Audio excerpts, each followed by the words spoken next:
I'm going to introduce our next guest.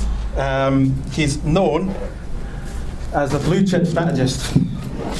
So please use this hashtag. And without further ado, Naeem Arif.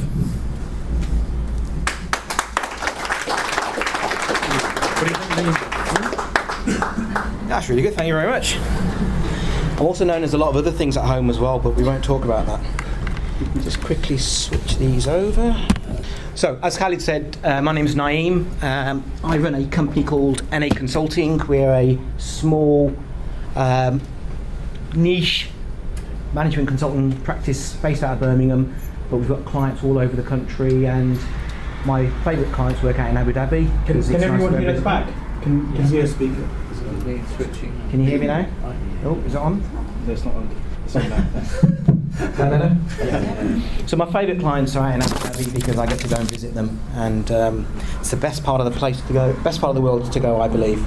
So what I'm going to talk to you today about is something which follows on exactly from what we've been talking about over here, about relationship building.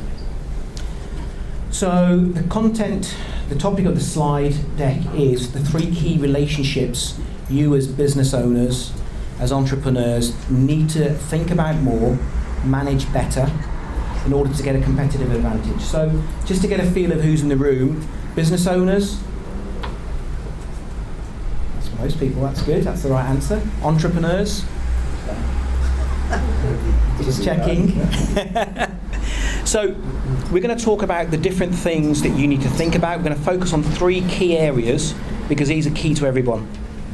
And what I want you to take away with today is some lessons, some tips, some learning, but also want some light bulbs going on, because these are all things which you should do already, you should be aware of already, but we neglect. So it's 100% for you. It's not going to be about my company or what I do. This is all going to be stuff that you're going to take away and you're going to implement when you go home, correct?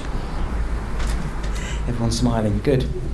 So as the CEO, the managing director, the owner of your business, the buck tends to stop with you, correct? You have to make decisions, you have to deal with horrible people, you have to deal with people who have issues, who have problems. And money isn't readily available for all of us. Money's normally a problem for most businesses. And as such, you've got to try and find a way of getting more out of what you have, find a way of improving things without paying more money. And one of the things that a lot of our clients that we work with forget is relationship building and managing people. So that's what we're going to talk about today. And what I want you to take away with you today is some tips for 3 key relationships that most business owners have to deal with. Okay? We're going to talk about suppliers, employees, and customers. Has anybody got any suppliers, employees, and customers? I'm assuming most people have those in their businesses, right? So that's what we're going to talk about today. And everything that we're going to talk about, it's going to be free for you to implement. So the only thing stopping you implementing is going to be that, which is the distance between your mouth and your mind thinking about it. So that's what you're going to need to do when you go home, okay, or go back to work. Let's talk about suppliers first. A lot of clients I speak to, a lot of people I speak to who have issues, they'll come to me and say, look, we've got this problem in the business, we'll do some investigation analysis. And it turns out there's an issue with the relationship with the supplier. Let's explore this a little bit more.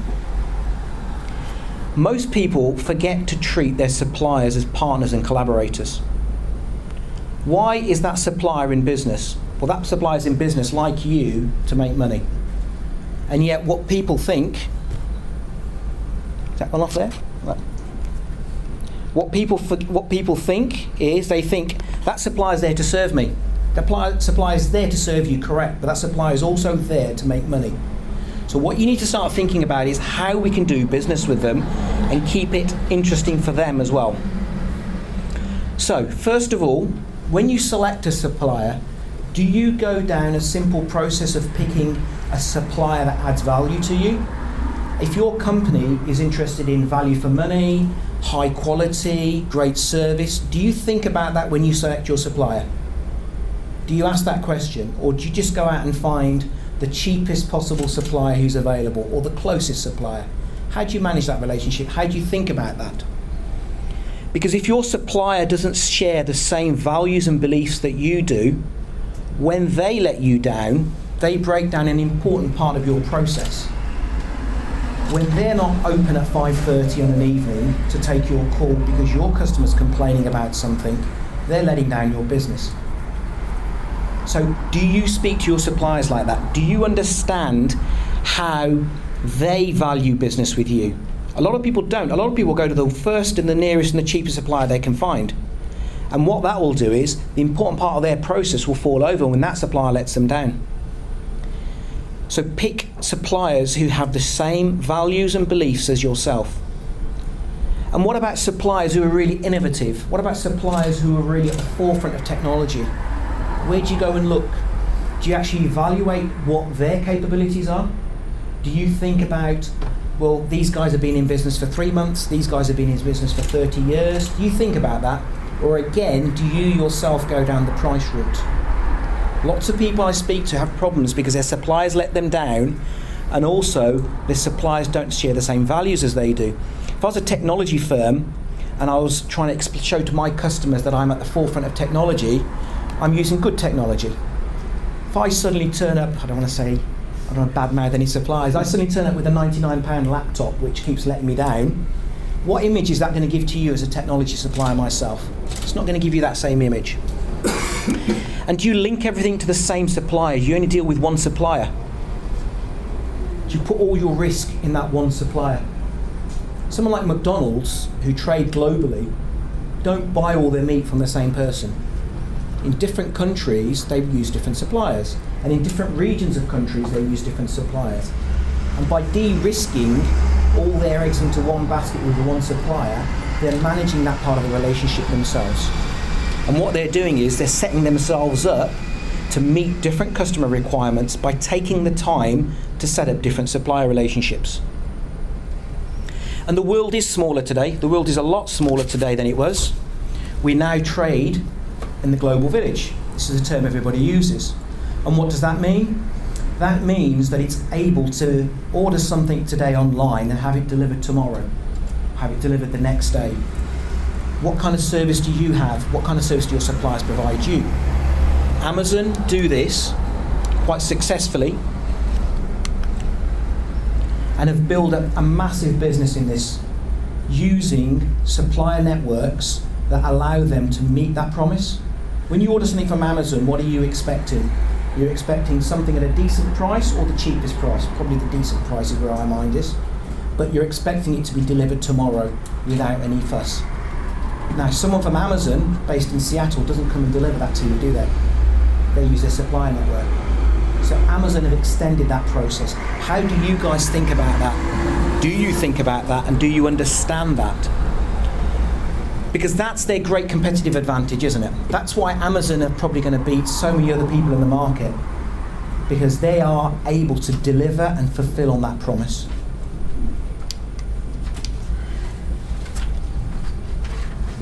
One of the things that Amazon does is Amazon works very closely with its supplier network, its distribution network, and it gives them a lot of feedback. Now, when you buy for your suppliers, and if you have a bad product, what do? Do you go back and tell them, or would you just go to another supplier? Go to another supplier? Tell them. Tell them? Why not tell them? Why not talk to them? Better still, why not talk to them and say, look, I'm going to buy this off you today, and if you can get me a really good price on this, I'm going to buy this much off you over the next 3 months, or the next 6 months. If you think of what they're trying to do, flip yourself around. If you're in their position, you'd want that kind of demand forecast, wouldn't you? You'd want to understand what that customer wants to buy. You'd want to understand what's in the future pipeline. Because what that's going to do is that's going to give them the opportunity to go out and source more quantity, get you a better price, give you more commitment. Giving feedback to your suppliers is something that a lot of people don't do.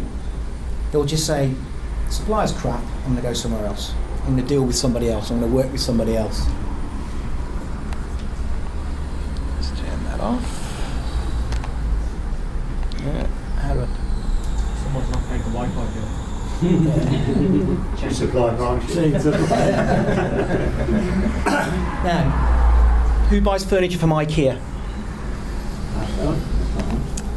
I get in so much trouble at home for buying furniture from IKEA because I buy furniture from IKEA all the time.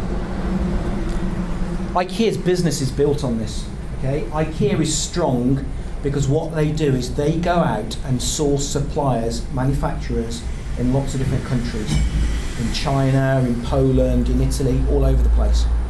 And the way IKEA work is, IKEA again work in strategic partnerships.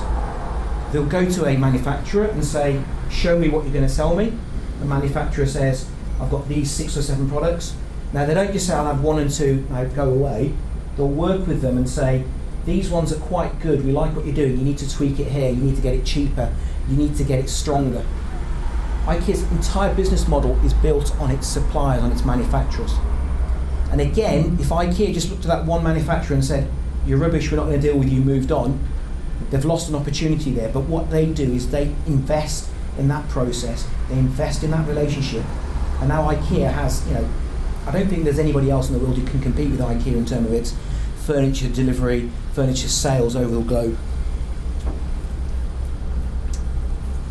So just take the IKEA example one step further. If we draw a process,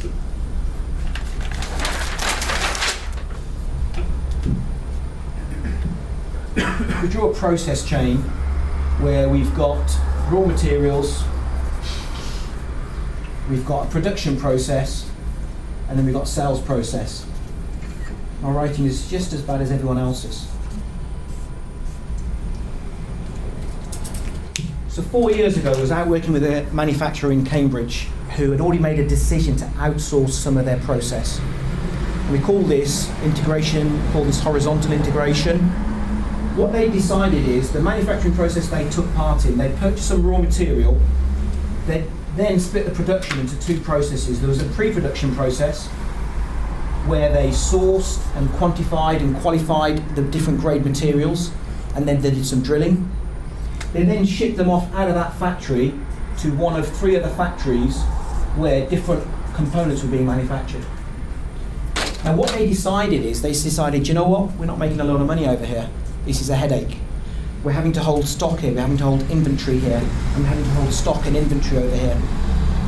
New managing director came into play, and he had the bright idea, I'm going to go and speak to my raw material suppliers. What my raw material suppliers are going to do for me is, I'm going to ask them to take over this part of the process. It now means I don't have to carry raw materials. It now means I don't have to take the risk of this, because when we were drilling stuff over here, it was wasting time for us, wasting people, wasting expertise. He spoke to 3 manufacturers to take over this process. They now ship stuff to the different locations to be manufactured in. They operate just-in-time manufacturing. They don't have to carry stock or inventory. What they've done is they've understood that they can build a relationship with those suppliers. They've not sat there and gone, no, this is ours, we don't want to share it, we don't want to share any profit. They've opened the opportunity up, and in the long term, it's given them a lot of benefit. So the last thing I'm going to say on suppliers, the first topic we're going to talk about today, is that thinking about how you work with your suppliers, thinking about that relationship is a fantastic opportunity for competitive advantage, which is a term I guess you all understand, and it's also a great opportunity for you to get ahead of your competitors. Okay, so the first thing we talked about was suppliers. Let's move on. Let's talk about employees. Lots of people are entrepreneurs. Lots of people have their own business. Lots of people work for themselves. But the majority of companies who trade upwards of 250,000 turnover have employees, have partners, have collaborators, have people who work with them. Your employees can be extra arms, extra legs for you to do more stuff. Now, when I've made this statement in the past, a clever gentleman from the front said, no, nobody can do what I can do in my company. And I said, fine. I said, do you want to grow your business? Yes, I do. How many hours are there in the day? 24. How many hours do you work? Oh, I work 15 hours a day. Oh, brilliant. Okay. If there was 2 of you, how many hours in the day could you work? Now, he wasn't accepting it, but by having employees, you're increasing your capacity to sell, to do, to deal with stuff. So having employees is important. How can we manage that relationship better? Just think about if you wanted to climb Everest. So I watched the film Everest recently on Sky. It was really exciting. My kids loved it. I was a bit scared at sometimes, but yeah, really good film. If I wanted to go and climb Everest on my own, I'm sort of giving myself not a lot of chance. I'm not a hiker. Probably get lost. iPhone won't work when I'm up there as well. But if I've got a team of people, I'm suddenly giving myself more of a chance, giving myself more opportunity. And what's more, if I'm going to get a team of people, I'm not going to get a team of people like me, 5'8", a little bit tubby, can't climb mountain. No, I'm going to get people who can do the other skills I can't do. And I'm going to focus on what I can do. I can be organised and I can tell people what to do. I'm going to get climbers. I'm going to get navigators. I'm going to get other experts. Having employees is a massive advantage to you, and people are so scared of, we don't want to share, we don't want to grow. And when they do employ people, they get very scared of giving them opportunity as well. You know, you create opportunities for people, which then gives them opportunities to give you something back. So having employees is really important. People don't do this very well. We could throw up Maslow's hierarchy of needs and we can talk about this, but this is not what I'm going to talk about, because you can get this out of a book. I'm going to give you my opinion on what you need to do here. I believe, and what I want you to take away from this today is, when I want to interview someone to work for me, I'm going to talk to them and try and understand maybe what their values are, what their beliefs are, what they do, what they like. So there's a bunch of questions I'm going to ask them, because I want them to have the same beliefs about teamwork, about quality, about process, about customer service. That's what I want to do. I want to understand what their feelings are on this. I'm then going to employ them thinking that's a great fit. But what so many bosses do nowadays is, once they've employed someone, they then stop talking to them. So I asked you for your feedback, I understand how you work, and you gave me some good insight of what you want to do with the company in the future. Now I'm going to stop talking to you. Just need a volunteer. Who's been on holiday recently? Taz, where have you been on holiday? So just, you're going to have to excuse me, just stand up for me a second. So Taz now works for me. Okay, I'm his boss and Taz works for me. How's it feel? Anyway, Taz, can you tell me about your holiday, please? I went to Egypt. How you doing, Barry? You okay? Yeah. Nice to meet you. Sorry, Taz, what were you saying? Went to Egypt, spent 2 weeks there. Generally nice holiday. I saw your video the other day, it was really good. Taz, what are you doing? I'm trying to get you to tell me about your holiday. Okay, thank you very much. Sorry, Taz, for being rude to you, but this is what employees are doing. They employ someone, they're like, can you come and work for us? We really want to know what you're about. We really value you. And when you employ them, you stop valuing them. You stop asking them what they want, what they think. Woe betide, somebody else who works for me has an opinion on how my company should run. Yeah? We stop doing this. And it is so ridiculous that you've employed someone because you think someone's a great salesperson, and then you start telling them how to sell. Do you know what? You're a great salesperson, but you're doing this wrong. Oh, but I've got great feedback, I've got great statistics from where I work. No, you're doing it wrong. This is the kind of thing employers do. Big businesses, small businesses. It's the worst thing to do. You've employed them because you believe they had the right beliefs, the right values. You also talked to them and got their opinion. Stop not doing that anymore. Talk to your employees. Show them that you value their input. They're the guys doing the sales or doing the manufacturing or whatever it is you do. They're the guys on the shop floor. They probably speak to more customers than you do. If they're seeing that there's something wrong, why aren't you giving them the opportunity to give you that feedback? Virgin do this brilliantly. A really good quote from Richard Branson. Let me get this right. If you take care of your employees, they will take care of your clients. It's a really good quote. Richard Branson's people working on the trains, on the planes, you see them always smiley, happy. Now, I take from that he treats them really well, their company treats them really well, and therefore they expect to treat their customers really well.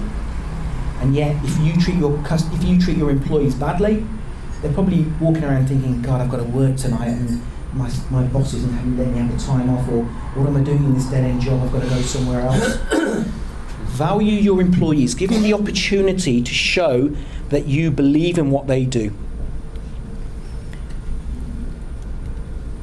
Give them the trust that you believe and value what they've got to say and do, and in return, they'll probably take some decisions for you. They'll help you. They'll believe in your company. They'll do stuff which you may want them to do. Of course, you've got to control them. You can't have everybody experimenting. If you're working in a dentist, you don't want the receptionist operating. But give them the opportunity to develop. Give them the opportunity to do stuff on your behalf and represent your company. And you do that by building up the trust.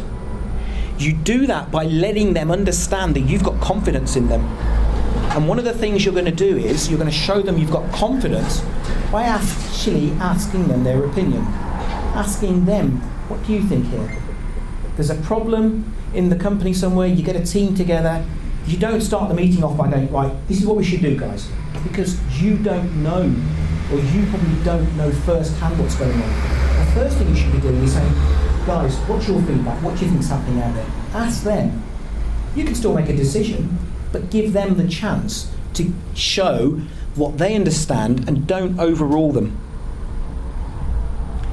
Now, Google is great at this, absolutely fantastic at this. Google advances so quickly because it gives teams of developers the opportunity to develop and come up with new ideas, be innovative.